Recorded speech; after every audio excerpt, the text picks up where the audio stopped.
Hey,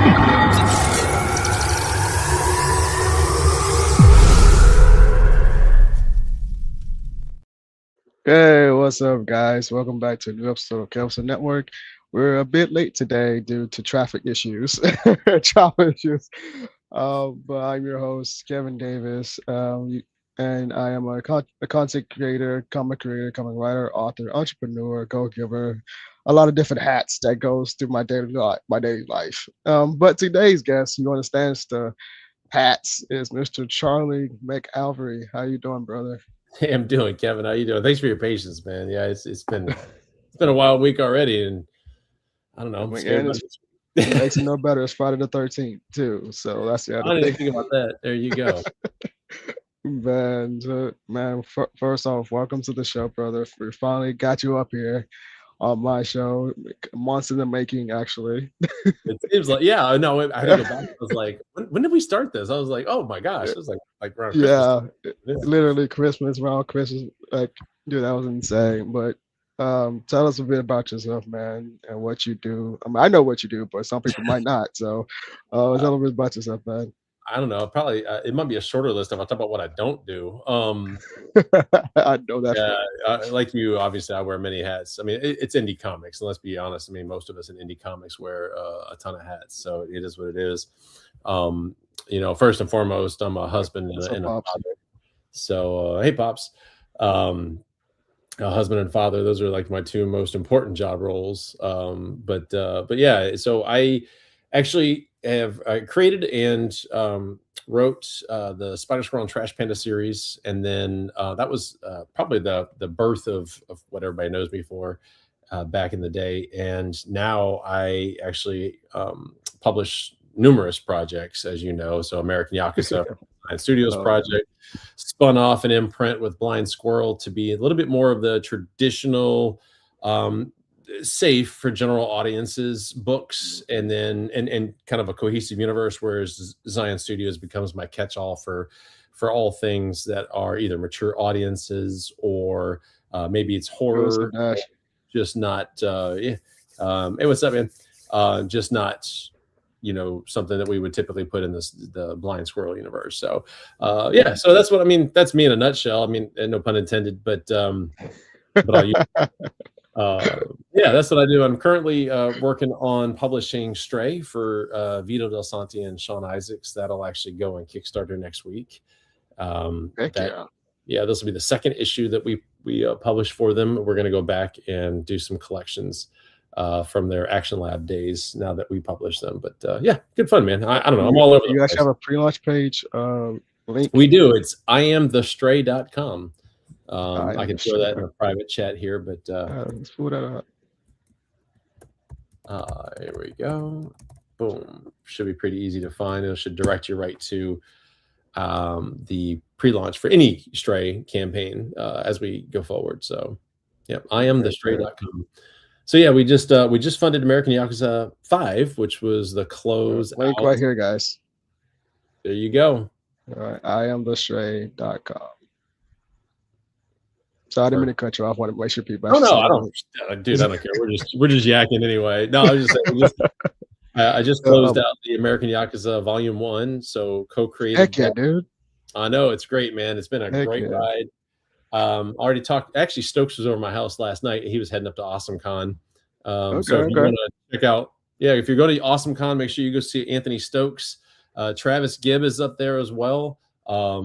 Vaughn Coleman. I got a bunch of friends up there, so I don't even know who else is up there. I have to think about it. But he just picked up a whole new stack of Yakuza inventory. So if you missed an issue, everything but 5. Oh my god!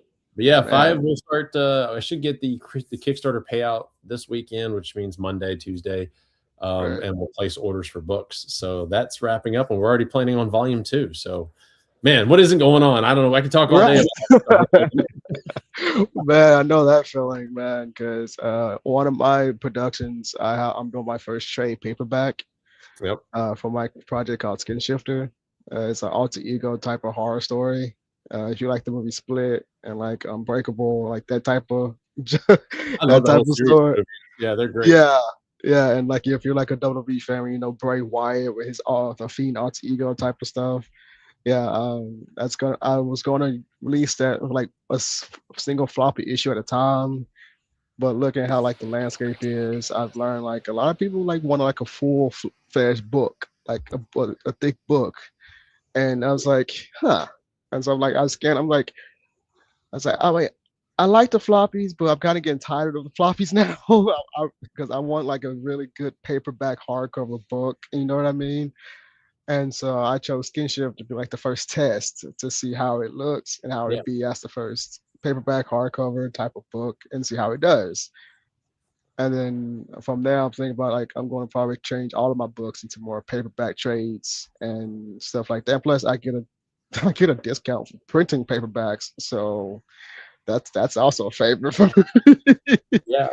Yeah, I think the Uh, audience is the audiences have shifted quite a bit. Anyone who's jumping into Kickstarter's really got to think about who they're targeting, right? mhm, Like I have found that floppies still do really well for me. And then the collected editions. I think a lot of it has to do with the I think most comic readers, at least in like the Gen X to maybe early millennials still have that kind of collector and reader mentality, whereas I think mhm, more of the younger audiences, and even some millennials and frankly some Gen Xers, are more just I want to read, right? So mhm, I have seen since COVID especially, I've seen more of a gravitation towards digital mhm, singles being the more popular reward tier, and then people wait for the collected editions.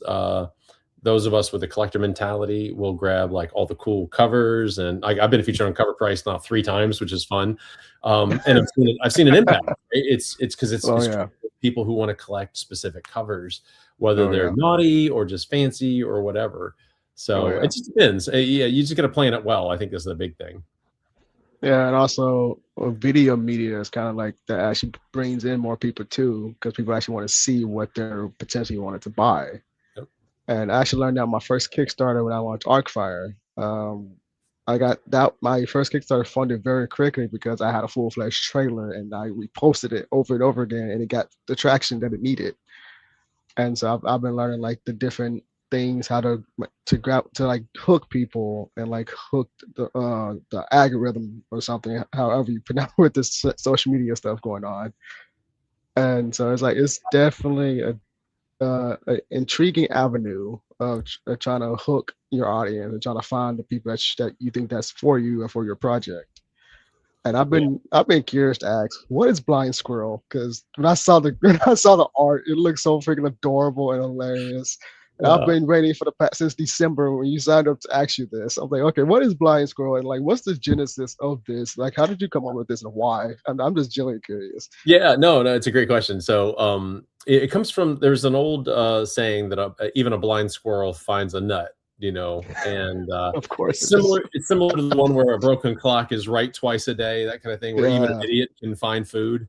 So it's an old saying, and it's pretty well known, but uh, because Spider Squirrel and Trash Panda are essentially the flagship title for Mm, this comics imprint, when I decided to spin it off to give it a little bit more, like I said, a more of a general audience, not young audience necessarily, but more of a traditional audience. mm. The Gotcha. superheroes, the collected shared universe kind of audiences. We will have some adult stories that are not really going to be favored to kids, but they're not going to be mature audiences ones or not safe for work type things. It'll be Gotcha. very heavy, deep, maybe personal or introspective kind of books that still come out under Blind Squirrel. So it's not a kids genre, just mean general audiences, right? So think maybe PG to maybe just around R. What's up, Fred? Um, Yo, what's up, Fred? but anyway, so yeah, that's where the name came from. And then since DC Stoltner was my co-creator, lead artist on Spider Squirrel, I was like, hey, DC, what do you think of Blind Squirrel? And he's like, dude, that's fun. He's like, oh, and I had an idea for like a logo, and I was like, let's go ahead and go with a full corner box. Let's figure the whole thing out. And so that's where it came from. There's multiple iterations Oh of my the god. corner box, but yeah, the one that you see that you'll see if you go to the Stray campaign. There, you'll see the covers there. That's the current corner box. So we'll do kind of an old school Marvel DC thing where you have like the main character or characters are featured in between. They're sandwiched in between the blind squirrel emblem and then the text and then the issue number stuff. So yeah, we're having fun. A little more traditional in that way. But that's what Blind Squirrel is. Blind Squirrel is simply just the shared universe for all things Spider Squirrel, Trash Panda, Stray is in there, Rook, Teen Force 5, God Quest, with a Watch Guard. All those guys are going to fall into that one. So, Wow, dude. Yeah. With my universe is full-fledged fantasy horror. um, we got uh, our audiences, right? We know who we're right. catering to. Yeah. And I was asked a few times like if like my horror fantasy universe is connected, and I was like, yes, it is, but you don't have to pick up one book to understand the other one because they all have their own voices, if that makes sense. Yeah. And I finally figured out the title of my universe as I was writing randomly one day, which is pretty much every day. Well, every other day because I need to break in between. But I was playing around working on Halloween, which is on my Kickstarter right now. I got like a day left on it, and I finally came up with the title Halloween Chronicles. The Halloween Chronicles is my universe that's produced by company Kevirsyle. There you go. You should And drop your link in the chat, by the way. I mean, while we're here, let's just do it right. yeah, You only got a day left, man. Let's get it going. uh, Or yeah, I'll go do it it's for right. you. I'll It's give it. literally right here on my laptop. There you Yeah, go. but I finally figured I call it Halloween Chronicles, and Halloween is right here in the comments. Oh, Uh, okay. right here, guys, in the comments. Um, it's and I must admit this is one of the hardest things I have ever written so far. um, because like seriously, it's because it's a mixture of different type of horror genre. It's like it's a slasher, but it's also a murder mystery, but it's also supernatural. And it's so freaking fun writing that. And my brain is so wired and weird where I combine different things together and make it my own thing. And that's why I gravitate towards the fantasy worlds and the horror worlds because I can make it how crazy I want to make it. And with Halloween, it's if you have a clown phobia, I'm not sorry. Um, but Halloween in this story is the lore is where it was twin brothers, Evan and Ethan. They were going around social media finding a random person to kill to make their victim. But the story they've been dead for years, and so now there's new clowns in town. So you're like wondering, I was like, okay, who the hell are these guys? Like, because Evan and Ethan have been dead for years, and so you're like figuring out, okay, are this connected to the original killers, or is this like a cult somewhere that we don't know Uh-huh. about, or there's something deeper in the lore? And but but these two new clown killers are like they're going after a group of friends specifically. They're not. It's like they're trying to up the ante from what Evan and Ethan did. So But just like instead of one person or whatever, they're going after like yeah, an entire group of yeah, friends, like a very specific group of friends, and you like ask the question like, okay, what's the connection? Like, why are these people so targeted by these two new clowns? And so, and right now, this is just book one of two. But as I keep talking about, it's probably gonna be a trilogy because I want to fill in every plot hole so that not that's because I want you to get the full dinner of this of the saga. And I've always said I'm not doing a full-fledged spin-off prequel of Evan and Ethan. You're going to see their backstory in the comic. Probably not to part two, but I don't know yet. I might slide into part one. You never trust me, I totally understand. Like when you're doing because I did Spider Swirl Volume 1, and then I was like, where the hell am I going with this? After know. like Yeah, I mean, I kind of had an idea because I even put a little like cliffhanger in the Volume 1, but yeah. no, I feel I you. have the idea in my head. I know the ending in my head, but I have to put the Exactly. breadcrumbs to get to that ending in my head. Yeah, you got to kind of Uh, do a reverse timeline, like kind of where's it? literally, Yeah, yeah. literally. And I'm like, if you like Pennywise, you like it. Welcome to Derry. I believe Halloween is for you. If you have a clown phobia, I think Halloween is still for you, so you can face your fear. Um, That's but cool. it's I will say it's not like a gore or porn as people call it. With It's torture not like porn or any of that. that stuff. Yeah. Yeah, it's I actually want the action to go with the story. I'm always big on story. I'm like there's like scenes that are, of course it's killing is horror, so I do have the slasher moments in the story. I mean, yeah, you Uh, said slasher, so I expected some yeah, blood, a little bit of squirting on the screen kind of thing. Well, yeah, yeah, but yeah, exactly. And also, I actually had a nightmare one time that actually that's actually in the comics column too. I was like, yes, I had a full-fledged nightmare. I woke up. I was like, ooh, I'm gonna use that idea. I didn't wake up scared of nothing. I'm like, I'm gonna use that idea because that's scary. That is crazy. I might, yeah, I'm gonna do something with this. that that's And I was funny. like, I always make the joke. I was like, I'm probably gonna need therapy, but I'll be all right. I mean, Uh, your therapy is like all of ours, right? You just put all your psychosis on paper and then let it share it with literally, the world. That's what comic book right. writing is, right? Yeah, literally, writing is my therapy. So that's how I get throughout my day. Is writing, from poetry to scripts to novels to magazines, and then I just got getting back to my horror poetry now. So Oh, I posted that on my Facebook or my Instagram like a day ago or so. That's show a sneak peek of it. But and the funny thing is, I did not grow up on comics whatsoever. really? I did not grow up on comics. Like I've been a fan of Marvel and DC for like their movies and TV shows and like their animations, Yeah. and I didn't There's know they were nothing wrong different. with Yeah, and I know I'm probably in the minority, but I know a lot of indie creators probably, well, not a lot, but I know a good Mhm, bit would probably crap on the idea of this. But I have no problem with bringing fans in with media. I mean, that's the point of multimedia in the first place, in my opinion. That's mhm, if I used to say this before Filbo distribution came around. I used to say I would consider going to Diamond not mhm, to make money because that's not what you. I mean, you're almost losing money in distribution, right? So use it as mhm. a vehicle to kind of broaden the scope. I do the same with media. Yeah. If someone came along and Oh said, yeah. "Hey, I'll do a 30-minute cartoon for $10,000," which would be stupid cheap. Um, if it was good, Hey, what's I'd up, John? so what's up, John? I would do it just because it's about broadening. I want to pull more Mhm, audiences in, right? And that's why I do mhm, different formats. Even with my trades, for example, the number of digest sized trades that I sold at cons last year far mhm. exceeded traditional trade paperbacks trades, Wow. except for the older audiences, the guys and gals in my age range, probably in the 50s ish. Um, Mhm. they were the ones usually grabbing the bigger, and maybe it's because our eyes suck and we had to read like the print. I don't know, um, but I whatever got you. the reason, yeah, yep. So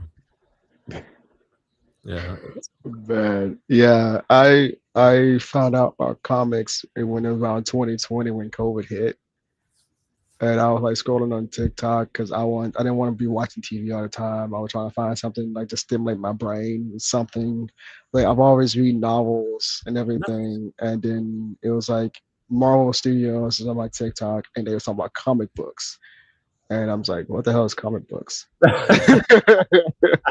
It's like what I'm like. I was expecting the movies and TV show. That's because that's what I know of them. And then I went to the website. I'm like, holy smokes, are you kidding uh-huh. me? Well, they're freaking books before they became live action and animated and stuff. I'm like, now I understand what people's like. Okay, that's not accurate to the character who that character is. I'm like, who the hell? What do you mean not accurate? It's just on like they just made this. I'm like, Yeah, I'm like, now I'm like, oh, there are comic books way before then. I was like, oh shit. I did not freaking know that. And so I bought like their digital property because I'm like, I'm not sure if I'm gonna like these or not. So I yeah. buy tech because it's my first time getting into comics. I'm like, I don't know if I'm gonna like them. It's like 'cause I grew up on Spider-Man, I grew up on Blade, I grew up on like the X-Men animation And the and the 97, yep, movies. yep. And I was like, so I went to buy some Spider-Man comics because that's what I knew. I knew Spider-Man, and then I went to buy some X-Men comics. And so I was like, okay, I might start liking this. And I was like, okay. I was like, I knew I'm a nerd, but how nerdy am I? And so I kept going. I was like, okay. And then I learned about IDW, and then Dark Horse, and then Boom Studios, and then so many other companies I never knew. I'm like, who the hell are these guys? Whole new world, right? Welcome, And then Ariel.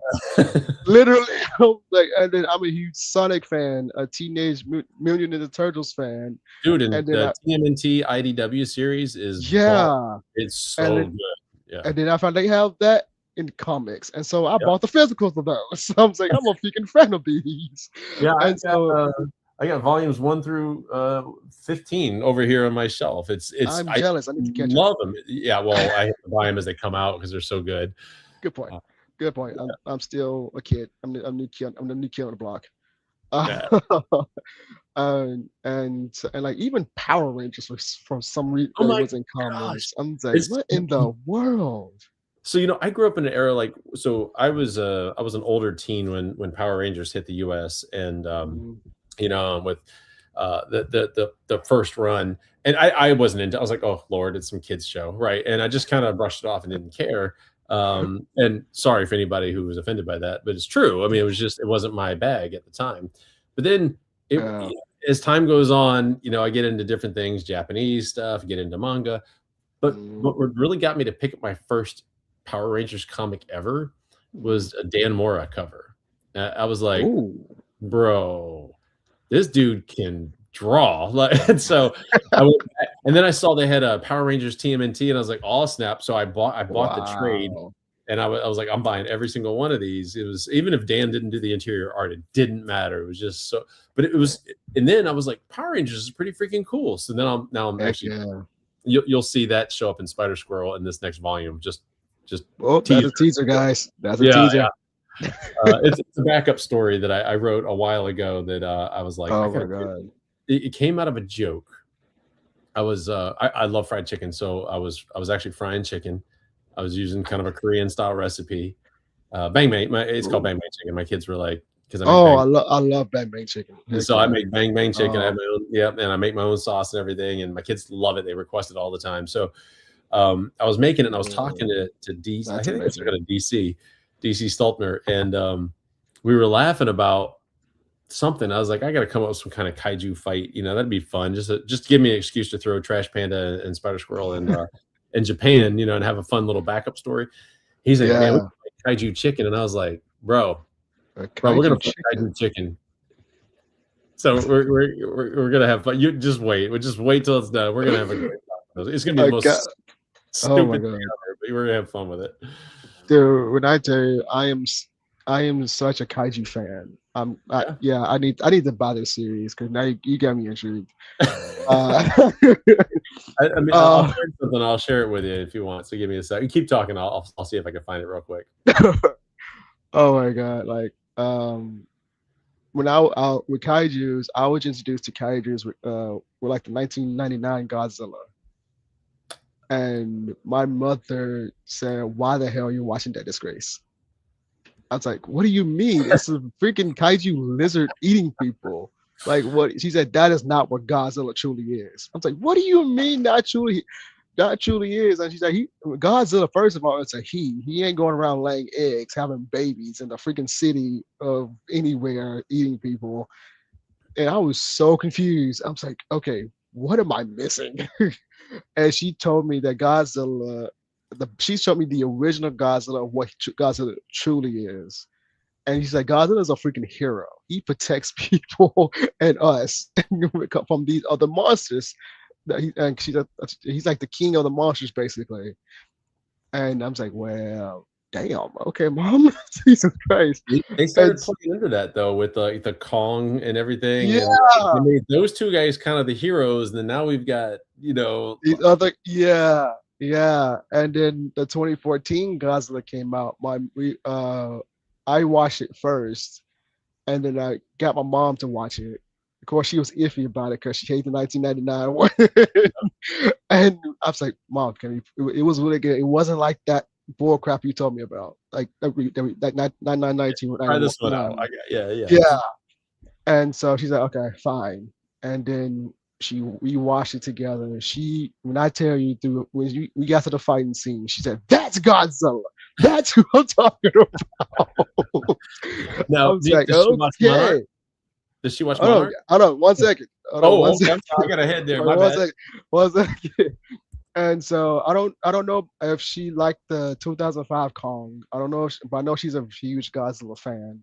But she loved Kong Skull Island, so that's another plus. No, I say, there you go. okay, cool.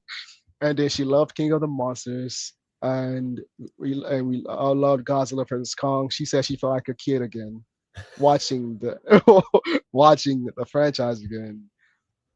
She hasn't seen Rise of the Empire, like the new Empire, because we've been extremely busy. We're all like, I legit come from a family of business, so we all do our different type of business stuff.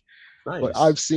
I told her about New Empire, and I showed like the trailer and stuff. He said, "Oh, okay," but we haven't been able to like sit down and actually watch it together due to different busy schedules and stuff.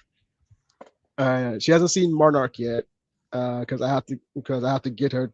We have to get the time to watch stuff again. But I just saw the first episode of season 2 of Monarch, Yeah. and I must Me say too. they have definitely improved from season 1. Yeah, you can see where Um, it's going, and you're like, oh ah, yeah, I'd say no. that's what I'm talking about. And season one was good enough. I'm like, I didn't like. Here's I my didn't hate it, but I no, just I wanted didn't hate more. it at all. I wanted more monsters, honestly. I'll be honest. Yeah, that was the downside. Right? I was expecting more Yeah, monsters too, but they got to yeah, build up, I guess. I like to yeah. give shows like my tradition is like I give shows 3 episodes to hook me. Now, if you get me to Oh, the end of you're the nice. third I give you episode, one episode. yeah, well, I try to be patient because there's only so much you can do in one episode, right? Without just That's like true. vomiting all over the fans. Um, I'll give it 2 episodes then. so yeah, so I like great example. So Altered Carbon for season one. I got into the third episode and I was like, man, I'm not sure if I want to watch the show or not. And I was like, Mm, but it's kind of cool concept. All right, I'll give it one more. So that I always do that. Like, if you yeah, almost got me at 3, I'll go ahead and watch 4. But if you don't have me by the end of 4, you are done. And I watched yeah, episode 4 of Altered Carbon, and I was like, all right, let me go back and watch the other 3 again. And I rewatched the first 3 and got to 4, and I kept going forward. And I was like, this show rocks. yeah. Season My 2, sister, I haven't seen the show. My sister loves that show. season 2 was a letdown, and it is even Oof. more disappointing because it had Anthony Mackie in the league, and I was like, let's go.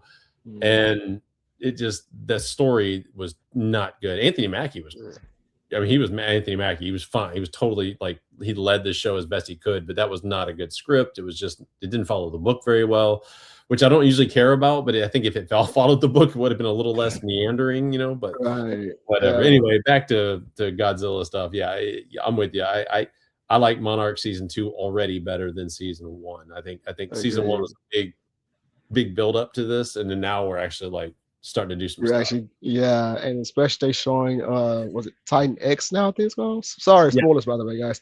Oh, If you whoops. haven't seen I was like, but it's not technically spoilers if you've seen it on the internet. So I mean, it's literally around everywhere. Here, I'll share with Um you. Here, I found what I was looking for. I'll share with you. Um, I'll just share my screen real quick. uh, Oops. It's, da-da-da, it's window. like, and especially learning that Monarch is kind of bridging the gap between, well, after, was it after King of Monsters or before? It's No, it's two. before King of Monsters. It's It's after the, both, right? Yeah, yeah, exactly. it's, Yeah, yeah, way before, and it's after the 2014 movie, I think. yeah, Yeah, yeah, I have to remember the timeline because I think it was like 2016 the show. I think we're like in like the 2017, 18 era now because it's like what 2 years since they was in the they was in Hollow Earth. yep. So I think it's about 2018. So we're getting close to Godzilla vs Kong timeline now. It's really. It's, I think it's great that we're tying it all together. So, can you yeah, see? it's actually really freaking smart. I'm like it's actually pretty interesting. Can you see? What Can you see the share? yeah, I think so. Okay, I was making sure. So yeah, so this is one of the my Power Rangers, if you will, my Sentai. Because I see something said at let's see the whoa nope not doing that. All right, Oh, that's all right. Well, I'm not worried oh, about it. I'll just send you. yeah, Oops, I would just send you yeah, the file and then not worry about it. So I'll stop sharing yeah. now. I'm like, we're not gonna do that. There- But yeah, I grew up on Power Rangers as well from Mighty Morphin, like the very beginning of Power Rangers. It was Mighty Morphin for me. Um, when rest in peace to Jason David Frank. That he was a great Tommy. Um, and then the 2017 Power Rangers movie, I think was pretty dope. It sucked that I enjoyed it. Yeah, they didn't get to do the sequel because I was very interested to see who they were gonna have play Tommy when that post credit scene happened, and I was like, yo, that was a freaking good movie. Oh, there it is. Here we go. there she goes. Dude, that is fire. That's one. Thank you. Yeah, Will Sir is knocking that out for me, and he also did a cover for me, which I've shared before, with Spider Squirrel and Trash Panda that we're going to use as an alternate cover. So Heck yeah, yeah. she and four other characters are gonna be in a backup story with Spider Squirrel and Trash Panda. Now, sadly, they look cool, but I'm not giving them a whole lot of airtime. I'm just kind of introducing them, and then basically, yeah, Spider Squirrel and Trash Panda had to save the day, but Okay. nonetheless, so she's the Sonic Ochre Ninja. But Ooh, okay. we got a purple one, a Mega Orchid one. We got the green one, which we're still working on designs for, final designs for. Gotcha. Okay. Yep, we got the blue one, which Wow. is the last one we're getting done, and we got the white Ultra Bleach Ninja. But yeah, Wow. we're having fun, man. So we just got cool stuff coming out, and they're all going to look like this. They're going to have this same kind of theme and style, and their belt buckles are going to be their activator. Oh, I can see a little bit right there. Yep, yep. Heck yeah, dude. Oh my God. And I'm curious, do you have like your favorite Power Rangers team? Like when you're growing up watching these shows, like what's like That's like your favorite? Yeah, that's the thing. I didn't grow up watching Power Rangers, and so Um, because Mighty Morphin came out, like I said, when I was an older teen, and I ah, watched a little bit with my son. That was nice that he kind of like we still like today we watch anime and we read manga together and stuff, and we watch some of the same uh, movies and shows. So he brought me into some of his Power Rangers. So I've seen a little bit of the Dino Force. I've seen a little bit of the XR or VR. And then what's the XLS or whatever those guys are? I forgot now, but I've seen a little bit of each of those shows, but not really mm. consistently. So I'm terrible I was with like, Power I Rangers. suck at names, so but I know who you're talking about. I just suck at names. Yeah, they're like a futuristic team, but Yeah, somebody I'm sure in the chat will jump in there and correct. But yeah. I honestly I stopped watching it after Beast Morphers. oh, Yeah, after Beast Morphers. I think they wrote some Dino Fury, and I'm just like, yeah, I'm done. I was like, I'm done because it got too cheesy, and then because I always go back to the original and Power Rangers because they was actually on storytelling, and but with the new modern day Power Rangers, it just felt like it was just thrown together. It didn't feel natural like Power Rangers used to be. You know what I mean? yeah. And it's like, okay, it's like I'm done. I'm done. I was like, I was like, okay, go on to the next. You guys can have that. I'll just yeah. And then I know like I think Disney's trying to reboot it now. I'm just like, oh fuck. I Yeah, I was am. like, oh no. I'm I was like, cautiously optimistic there. I guess but I it's so want to be optimistic because yeah, it's it's just so after easy. watching the cheap ones with Nickelodeon, I was like, now Disney finna grab it. I was like, but then again, Hasbro has it too. So I think Disney and Hasbro are doing it together. So now her Yeah, the Hasbro doing it. I was like, okay, so it actually might be more mature a bit. yeah. So I tend So to I was like, I tend to prefer to hope for something to be good rather than to just start dunking on it. And it happens way so too often. Like everybody dunked on Superman 2025 when they released some teaser images and stuff like that. And it's like, bro, bro, oh you my haven't god. even seen a single clip yet, and you're already dunking on this junk. And then the movie comes out, and it's great. I mean, I loved it. My Dude, whole family, right? when I tell you, I had a blast trolling people hating on those set photos. I was Yep. like, guys, it's a freaking set photo. It ain't even edited. They're freaking filming it. God dang. Oh, and it's And dude, Superman was out when it came out, I was in Indiana. And that was my first time seeing a movie in IMAX. oh, Yeah. I'm not an And IMAX fan, so how was it? yeah. My theater doesn't at least the one I go to here doesn't have IMAX. And so this I'm like, so I got to see my first movie on IMAX was Superman last year in Indiana. And when I actually had a freaking blast watching it, especially like when I look. I'm a huge photography guy, so I look at camera angles when I'm watching movies now, and it's just like the angles, the way he flips when the fight scenes, and like even with the freaking kaiju was freaking awesome to me. Yeah. I'm like, I I love mean, how do you maneuver the camera so freaking well? I'm like, I forget what the story was happening in the scene. I'm paying attention to the freaking camera angle. I'm like, what the hell's going on? And then I've seen like so many. Dude, Superman came out, so much divide happened. I was like, because I've seen one side, I'm like, this, I'm like, Man of Steel is more Superman accurate. And it's like, no, David Corn says Superman accurate. I was like, I don't give a fuck. I don't read the comics. I'm just enjoying the movie. I was like, I don't really care how accurate it is. I was like, yes, I like Man of Steel, but honestly, Henry Cavill isn't my Superman. I technically grew up on Tom Welling Superman, so technically speaking, my Superman is Tom Welling and Brandon Ruth.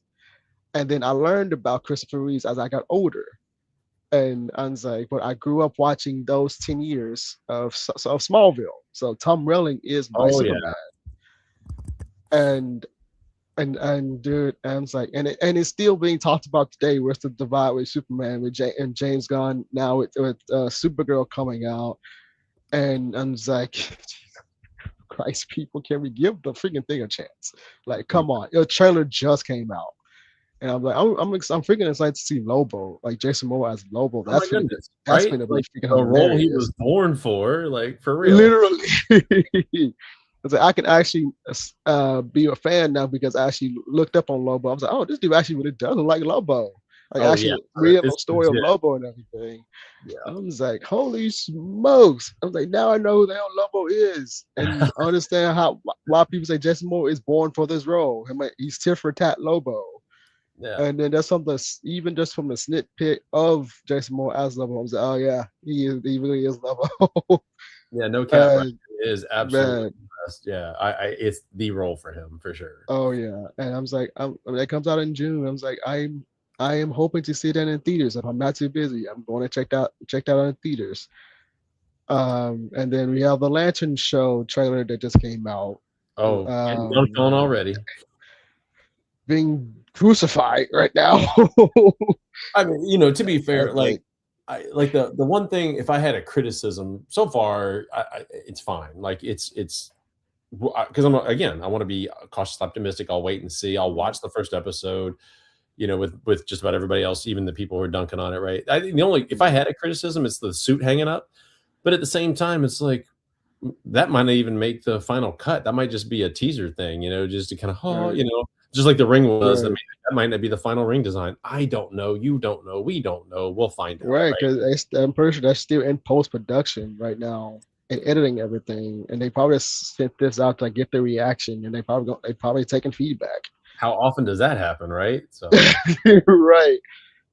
And I'm saying like so many people, so like the suit comes out the ring or however people say it. I'm like, the show just dropped the trailer, guys. It don't yeah, come out till August.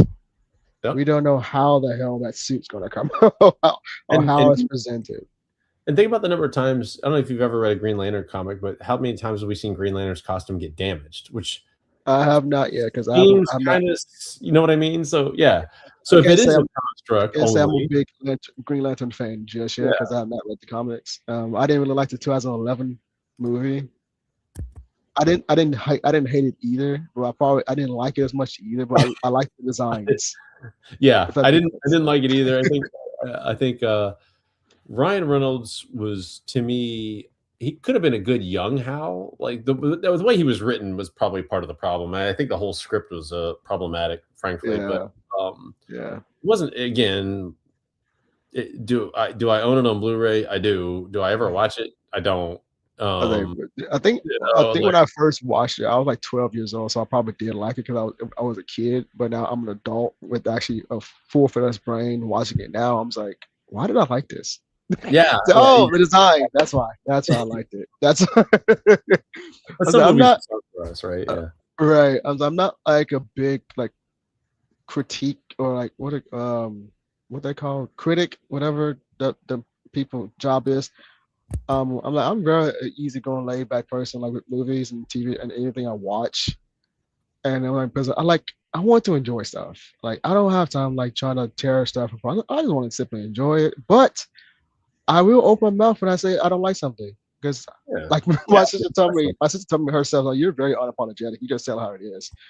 I'm like, I didn't think about that until she told me. I was like, really? He said, yeah, you don't hold back. I was like, well, oh, damn. Okay. Hey, what's up, David? Um, but I was like, what were you watching it? I was like, that's why I liked it because I actually like the designs of it. I don't know what's going on with the story, but I like the designs of it. and you know what? And That's it, man. You know, if you like something, you like something, right? yeah, and like, and it really gets tiring. It's like sometimes seeing people hate on somebody for liking stuff, and then vice versa, somebody hating on somebody for like not liking stuff. And I'm like, dude, we're all human. We like what we like. We don't like what we don't like. Like, it's okay. And then I see like people, somebody this franchise should have ended here with like right here. I'm just like, or you can just stop watching it right there and let the rest of us enjoy it. Yeah, why And ruin it for that's yourself, when I right? tell you I troll people because it's funny. Yeah. Uh, I was like, and like especially like this unnecessary. I mean, you wrote an entire long paragraph of a post basically trying to bash a freaking movie that's only like 2 hours long. That's not going to go anywhere despite your Nope. freaking essay that I'm not going to read all the way through. I was like, I get that you don't like a movie, but Jesus, you don't need to freaking write an entire essay. Like, it's not that deep. It's a freaking movie. Yeah, it's a Like, weird you must phenomenon. like what I like. One of us. God, Yeah, I like what David said and what you said. Like, let people like what they like. Not everything is made for you, right? exactly. Yeah. The old guys who crank out about, well, my Spider-Man wouldn't do this, or my Wolverine wouldn't do that, or would do this, or my Punisher this and blah. Yeah, fine, sure, they did back in the go read those books. That's why they're collected. Shut up. If you don't like the current Right. one, let somebody else like it. And if nobody likes it, eventually they'll reboot it anyway. So it doesn't matter. But Right. That's the yeah, sad I part. think it's a weird thing that people spend so much time not only dunking on everything, apparently, because they don't like anything. They spend so much time in Mhm. negativity. And I'd really rather see people just tell me what you love, because I want to find something new. That Why did you love it? Kev, what do you like? What's your favorite thing, right? And then that might make me go, oh, how do you think I got into manga in the first place? I was like, whatever. Somebody gave me one. I was like, everyone said, "Oh, read My Hero Academia or Jujutsu Kaisen or Attack on Titan." And everybody gave me stuff, and it wasn't until Man, I'm same way here because I've been told. I'm like, have you seen like the Seven Deadly Sins? Like, no, not yet. You need to see it. I was like, okay. yeah, I And know, right? then And that's and then fine. Thank you. uh they told me about One Piece. So I was like, okay, I was watching One Piece. Like two it's so many freaking episodes, but I watched a lot of action One Piece and I watched some of like the animated One Piece to see who the hell these characters are. I was like, when I get a break and have time, I would sit down and Yeah. watch it and see what I would think. But it wasn't until And I was walking in the bookstore with my wife and I stopped over the manga section just because I was like, okay, everybody gave me some suggestions. They do it, which I yeah, love. Thank you. Keep doing that, right?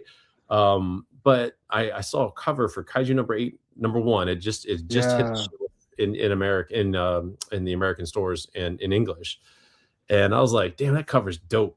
And I just kind of thumbed through it, and I was like, you know what? I'm just gonna buy it. It was $10. I was like, I'll buy it sight unseen, more or less, and just go take it home. And I read it, and I was like, damn, when's the second one come out? And then I was like, well, okay, it's gonna be too long. It's gonna be months. And so I went back to the store and I started flipping through, and I Ah, found Sakamoto Days. And this is all before the anime came out, so it wasn't even oh like wow, nice. right. Heck It yeah. was it was way because I mean I'm on volume 17 now, Sakamoto Days.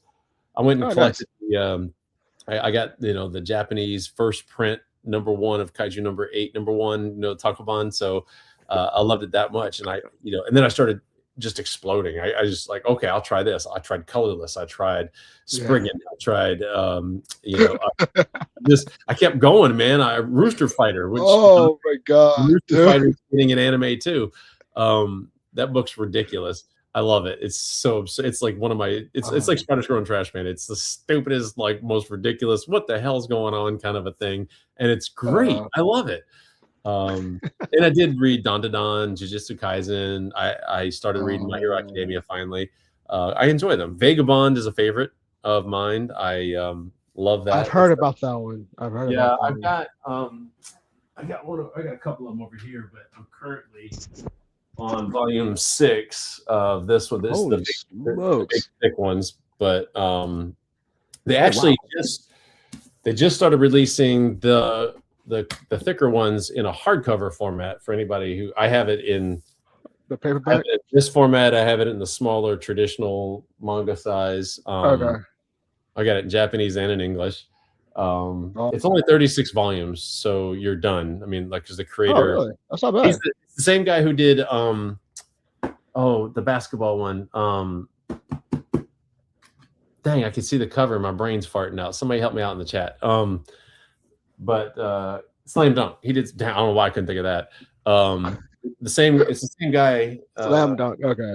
Takehiko Unui did Uh, Slam Dunk. He's the same creator. He's working on other stuff, and he's just kind of tired of working on this one, so he stopped. So it just kind of stops. Fair. That's fair. That's Anyway, fair. find what you That's want. fair. When you get to as a creative, when you get doing like a lot of things at once, especially when you get like a far to like a far in a series, you want to take a break for some time to do something else. Yeah, Um, and maybe never come back. right, right. There won't be a day where I have I already wrote the last Spider Squirrel and Trash Panda story. I already wrote it. I know what's happening. I know, and when I'm done writing, I'm just gonna do a wrap up, maybe even just jump timelines and leave a big gap and just give you the last story. It's because when I'm done, I'm done. You know. Heck yeah! And like my first series, Arcfire, this is right behind me. My friend painted that. Nice. I already have the story like in my head of where I want to go with it. Now I'm just freaking put it together on paper. Like 2 issues in, maybe I think like 18 more to go. Uh, and I already got issue 3 and 4 covers done of Arcfire, so progress. Uh, issue 2 is officially printing, and so I can get those in the mail to the backers of that Kickstarter finally. And when I get, I'm I'm gonna deep dive editing into issue 3 and 4 and write the rest of the series. And I plan to do like spin-offs of Arcfire for like the supporting characters because I want every character to like be relatable somehow and like to have their own voice. And so, and of course, yes, there's gonna be kaiju's in the series. There you go. There's gonna be vampires, witches, demons, and like I said, it's a horror fantasy universe. So you're going to see all you're going to see that. But Arcfire itself is the science fiction thriller action part of the horror genre, and like Halloween is the murder mystery slasher psychological thriller of the horror universe. Skin Shifter is the alter ego psychological thriller horror supernatural. And so yeah, I have like different elements in my universe. I am like challenging myself to get out of horror fantasy sometimes because I'm doing a romance. I don't know why. It's That's a I'm horror doing too. romance, I mean, but I want true.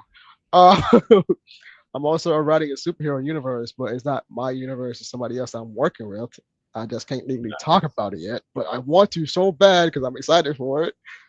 But I legally can't talk about it because that's her universe, so she has to be up here with me so we're officially talking about it. But that was a challenge right there because of superheroes. I did tell myself when I got into writing comics, I'm not going to do superheroes. I mean, I'm going to do something that's not superheroes. So that's why I started with science fiction. And then she comes along. We meet on Instagram. She said she's been trying to do comics for years and she wants to create a superhero universe. It's like, fuck. I said I was not going to do it. But I'm just like, I'm like, I've been following her for years. She's been my inspiration for years. I'm just like, you know what? Fuck it. I'll do it. And issue one of her superhero is in production that comes out later this year. I can say that. I'll say that. So I'll leave that right there in the bucket, so I don't get in trouble. But even then, writing her story, I kind of got inspired. I might do like my own type of superhero type of thing, but it's going to be like more of a horror superhero or superhero horror type of thing. And then I'm also doing like multiple anthologies, so I'm getting to the anthology realm of things. Nice. And I'm actually one of the anthologies. After watching the Scary Movie 6 trailer, I got inspired. I wanted to get into some comedy. And so one of my anthologies I call Tinseltown Terror. Okay. Yeah, it's a horror comedy, kind of like scary movie style. Where I'm what the first story I'm doing is making fun of Hollywood with all the rehashes, with all the reboots, and it's called Tinseltown Terror because everything is tinsel because Yeah. everything's being rehashed all over again, and it's like a group of indie creators trying to make something original, and I'm actually going to show executives in in their board meetings come trying to reboot everything. And that's up like one person that's trying to make something original. It's like, and so I'm like, basically, I'm showing that Hollywood has no balls to take a risk. That's literally Yeah. what I'm doing with it. And I was like, I don't care. This would be fun if this reaches Hollywood somehow. I don't know how it would. But if it does, I don't care. I don't care who it offends because I want people to laugh. And then I'm also been thinking about going around like I asked like Lori asked if I could like do like spoof of her Big James character from Pale Rider, Oh, and she oh gave me yeah. the green light and permission to do it, and she gave me a rule to follow. I was like, I can do that, sweet. So I'm doing a spoof of Big James. I'm also doing a spoof of Christopher Brown's Redneck Cannibal. Oh, Um, and I'm thinking about I'm actually gonna do a spoof of my own characters too because I'm writing. I might as well do mine too. Like, come on. And and it's always been my inspiration, make people laugh and just have fun. And I'm saying, heck, if anyone wants to come up, make what a comedy spoof for my Tinseltown Terror, as you're more than happy to if you want to. Um, but yeah, after watching the Scary Movie 6 trailer, I was crying my eyeballs out. I've seen it like 100 times now because it was so freaking that's your funny, jam. and I just needed a freaking laugh. And I was like, I want to challenge myself to get into some comedy because I want to make people laugh. And I also want to make fun of people like in Hollywood because they really have no balls to take a risk. And I love the idea, like the Scream movies. I love the idea of comedic horror. Like I Mhm. in the shoot, I forget when it came out, but I thought it was going to be like a straight up horror movie, and went to Mhm. this girl's house to watch it, and it was damn, it was Night of the Living Dead 3, Oh and my God. Yeah. I was dying, and I was like, man, what is going on? This is so ridiculous and so funny, and it's just yeah, But dude, I love. So I was like, I Night of love the Living horror. Dead does not tell you that it's comedy, but when you watch it, that's freaking straight up comedy. And It's, I was yep, like, what yeah, the whatever hell it is. is this? I'm like, this is Night of the Living Dead, not like Night of the Stupid Jokes or something. And when I first watched it, and then I watched it again, I was like, okay, this is actually kind of funny. This is actually pretty freaking funny. I'm not gonna lie. And then like even with Evil Dead with Ash, Evil Dead, that was funny too because I was not expecting a title like Evil Dead to be funny. Maybe I might have the movie wrong actually. I think I was thinking of Revenge of the Living Dead. Is that the one? I don't know. Anyway, whatever it Either way, was so I know what you're talking about all I though. know is they were running around going brains. Yeah, I know I what you're was talking about though. Yeah. this is wild. Meanwhile, we got teenagers over here having sex, and this movie, this part of the movie over here, and then whatever. It was just, it was funny. I Oh my loved it, god. but I was never No. really much into horror, except for like the classic Friday the 13th. Not where when cause I was young, I was like 10, 12, and that stuff was fun. Dude, Friday the 13th, I watched all 13 hours of that franchise Wow. and I can't get that back. I'm like, um, I legit, yes, I sat through a good day and a half watching the entire franchise because I want to see what the hype was about, Wow. and I dedicated that time to do that. Yeah, I don't think it holds up very well nowadays, man. It does not. No. I was like, the very first movie was the best one. Maybe the second one was good. Well, the second one was actually pretty good, but the first one was the best one. And then I was like, so I was hyped. I was hyped after watching the first movie. I was hyped. Got to the second one. I was still a little bit hyped. Then got to the third one. I was like, the fuck. We got to the Yeah, and fourth. I then was it like, started are you getting kidding me? they realized it started getting sarcastic, and then, like, you get, Yeah. like, he takes And Manhattan, and yeah. then it got to the Manhattan one. I was like, are you telling me he just came back to life being electrocuted and now he's walking underwater, killing random people? What the fuck? And I'm like, are you freaking kidding me? And then I watched Nightmare on Elm Street franchise. I'm like, first one what's the best one because he was actually scary. But the difference is the way he came back made sense because he's actually supernatural and actually a demon. Right. And Yeah. when even though he became comedic, Robert England made it good though. He made it a good comedic way Oh, through it. 100%. And so I'm like, that was also some good 6 hours or so watching those.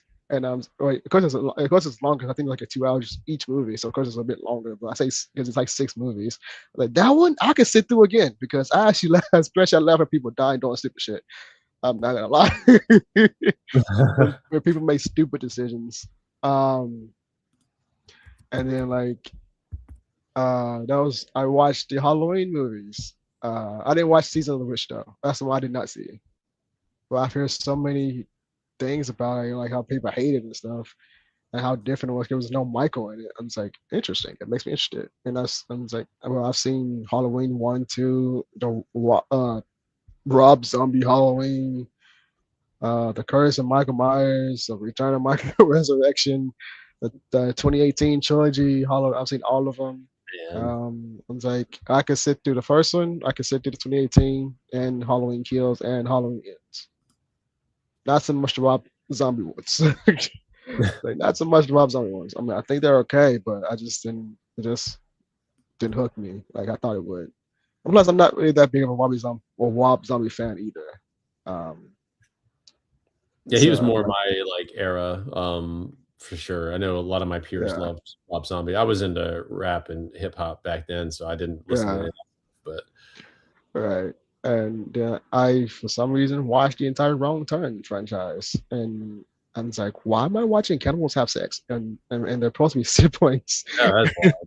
was like, dude, but that's what my horror nerdness kind of just gravitated toward because I love horror and fantasy.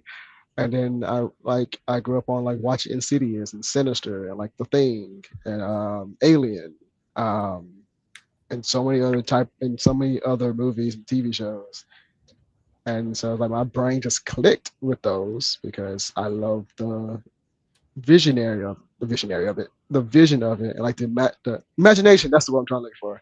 Yeah, And like the the creativity imagination. of it all, right? Yeah. Thank you. I'm like my brain fought it too. I couldn't find the freaking word. And then I started writing comics, and even my artists freaking tell me when they read my script, they say, "Dude, your brain is scary." And I was like, awkward. And one of my artists continues to thank me because he said that I give him some challenges with his art, and he has fun drawing the characters that I give him and like the pages. He's like, "Thank you so much for giving me some challenges because you're actually helping me improve my art." And I was like, "I'm a new kid on the block, and you're telling me this? Like, what the world?"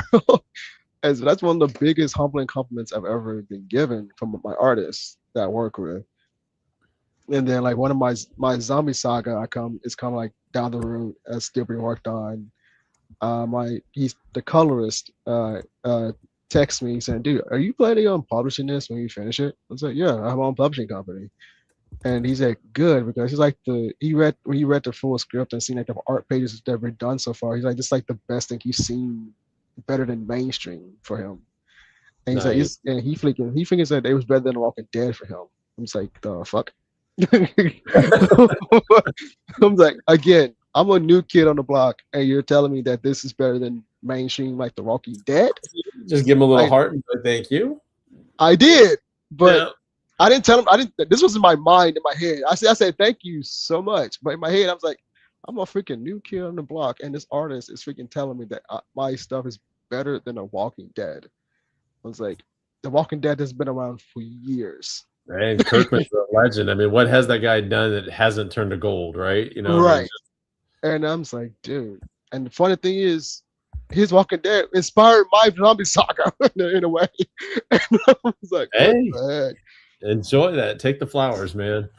And so it's like hearing those is like it's just truly humbling for me. And dude, it's been awesome. But yeah, but we're coming up on time now. But first off, thank you for coming on the show, man. Even Dude, though it's we about kicked time off we a get little bit together, late right? due to traffic Yeah. and stuff and traveling, Thank you. we came, well, we Man, came it's in, been, man. I'm glad we finally get to connect. I know we chat a lot and we like each other's stuff all Yeah, the time on Facebook and whatnot, but it's actually nice to like kind of face to face, like really right, talk to right. you We're in gonna real meet up someday. Someday it's life. gonna happen. It's gonna happen. Hey, But before you hop off, can you tell us what socials we can follow you on so we can keep update with your blind squirrel and everything you know? oh yeah. The easiest way is just right here, right at Charlie McElvy, pretty much everywhere except for Instagram. If you like the gram, just put a little dot between the Charlie and McElvey because Meta screwed up my account over there, and then they said we can't find it anymore. And oh, by the way, we can't recover it, and you got to create a new one. So I was like, Oh my well, God. yeah, thank you, Meta. But anyway, other than that, yeah, at Charlie McElvey, you can find me on Blue Sky. You can find me on Twitter/X/ whatever the hell it's called anymore. Facebook, of course, Instagram, as I mentioned. I am on TikTok, not very often, but I'm on TikTok as well. And yeah, I'm pretty easy to find. Heck yeah. And I'm Kevin Davis. You can find me on Facebook at I am Kevin Davis CEO, Instagram, the gram, or whatever you want to call it. I am Kevin Davis Official, also Kevirsyle.com, and here at the Kevirsyle Network at the Madness Entertainment Group because we're all mad sometimes. And if you see me posting a lot, do not ask if I'm sleeping because I don't want to get slapped. But on that note, we'll catch you guys next time on the episode of Kevirsyle Network here at the Madness. Thank you, Mr. Charlie, and we're gonna see you guys later. If you missed the live viewing of any Madness Entertainment Group production, you can find all our content on Roku or as a member of this channel. We'll see you next time on the Madness Entertainment Group.